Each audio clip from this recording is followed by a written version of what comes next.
Day 12, back home, putting on the weight vest again now. So it's just a little one, 25 pounds. But after all that hiking we did yesterday, cycling before that, it feels good. It's a nice change from running, especially with what I'm trying to do out here, goals wise. And I'm just gonna go in some circles around the neighborhood until we hit 45, 50 minutes whenever I feel like stopping. And Ramina's feeling nice enough tonight to prepare dinner, so I'm very kind to her. It means that I should wash the dishes with a big smile, make sure that I express appreciation in the best way possible, and really just gotta keep moving one step at a time. I mean, that was the big thing yesterday too when we went up that Manzano incline. It was like 1 mile, and it was 2,800 steps, I think, 2,736, something like that.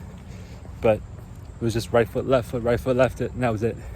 It's the only thing you can think about at that point, because it's just brutal after after a while. First 1,000 steps, I was like, oh, it's easy. Next 500, I was like, okay, I'm feeling it right now. We got to close to 2,000. I said, okay, I'm really feeling the pain. I feel it in my calves, I feel it in my quads, I feel it in my lungs. I felt it everywhere. The last 400 steps or 800 steps were kind of just all, had to will myself through that basically. But, I was with my wife, like, I can't stop. Need to make sure that she keeps going, so I gotta keep going. I say, look, babe, I'm hurting too. I'm feeling what you're feeling. I'm hurting where you're hurting, but we gotta get this thing done. We said we're gonna do this. Let's get it done. And we did. And it was great. So I'm just starting right now, so let's see how this goes as I continue. I think we're about 8 o'clock right now. All right, so we got that done. It was just 3 miles. Loop around. Realized the loop around the neighborhood here is like just over a mile. So that was, that worked out pretty well. And I mean, I haven't worn this in a little while. So like 25 pounds feels a little bit heavy right now compared to, I guess, what I'm used to. But I used to do like 45-pound vests on the regular, and I'll probably get back to that like at least a couple times a week. I think it'll be good for more strength training and really help me build up those quicker speed like I'm trying to get to, and more explosive squats and stuff. I mean, yeah. And one of the things that I was thinking about today, I mean, it's Labor Day. So the way I kind of look at it is like Labor Day is not really like a day that I want to ever take off from work.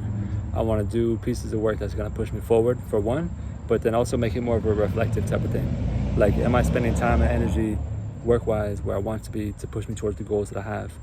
And if not, like, what can I reevaluate and reassess and reshape here during this type of day, during Labor Day, during a time where we're not officially like working? And what can I do that's going to help me shift the focus a little bit? And that's one of the things that always comes to mind for me, especially, like I said, during Labor Day. And I think that's something simple that really everybody can put into practice. Is, okay, it's a day where you're not officially working, but can you spend an hour, 2 hours on your goals? Can you think about, okay, what did I accomplish so far this year in the first 8 months of the year? Am I moving in the direction that I wanted to be beginning of the year?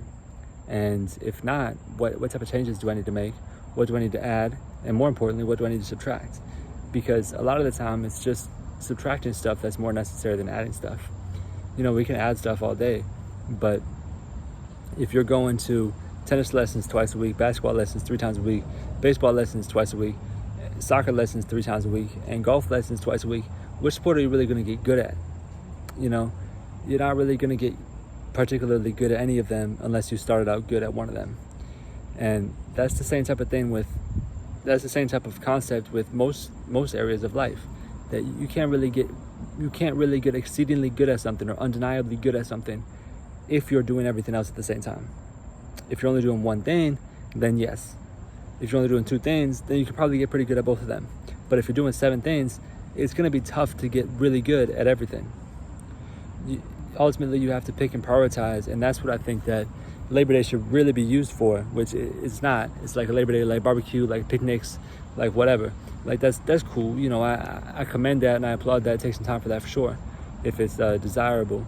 But really, you got to prioritize yourself and take time for yourself as number one thing, because the weekends people are usually running around doing all types of things. I mean, me and my wife took a little long weekend trip to Denver, so you know we kind of did that same sort of thing too. But now that we got home this morning, we both got our workouts in. We both went to the gym at different times, and you know there's a little bit of time in there that I can really spend thinking about, okay, what am I trying to do here? You know, I started a new job coming up on 4 months ago. Did I make the right decision? Am I applying myself correctly within this role? Am I getting out of it the most that I can? Am I putting into it the most that I can? And what type of changes do I need to make? I mean, first change that I need to make is just I need to go to sleep early and get up earlier, period. Because if I can get signed on by 7:30, 8 o'clock in the morning, I'm gonna have a lot more productivity compared to what I've been having when I've been signing on at 9 or 9:30. And then it rolls over into 6 to 6:30. And then my wife is sometimes cooking dinner by herself. And, you know, we want to be a team on that stuff. Sometimes it's going to happen. Sometimes it's going to be vice versa. She's going to come home tired. I'm going to say, hey, look, I got it. But, you know, I want to make sure that I can be more active in that area. And that starts with the wake up. So it's sometimes something simple where for me, when I kind of reflected on it, I'm like, you know, I'm in the position that I want to be. I'm doing the things that I want to do. But I need to make sure that I'm starting earlier in the day so that I have that additional free time and flex time so I can focus on different things that need to be focused on. Because there are different projects that I'm trying to launch, different things that I'm trying to do that I can't do right now because I'm not properly moving during my main thing, you know? And that's really what it boils down to. It's are we executing at the level we need to be in all areas, period. And with that, I think that's the end of day 12. I gotta read my 10 pages. I'm about to go have a late dinner, have a protein drink, and then get up and at 'em tomorrow and keep rolling.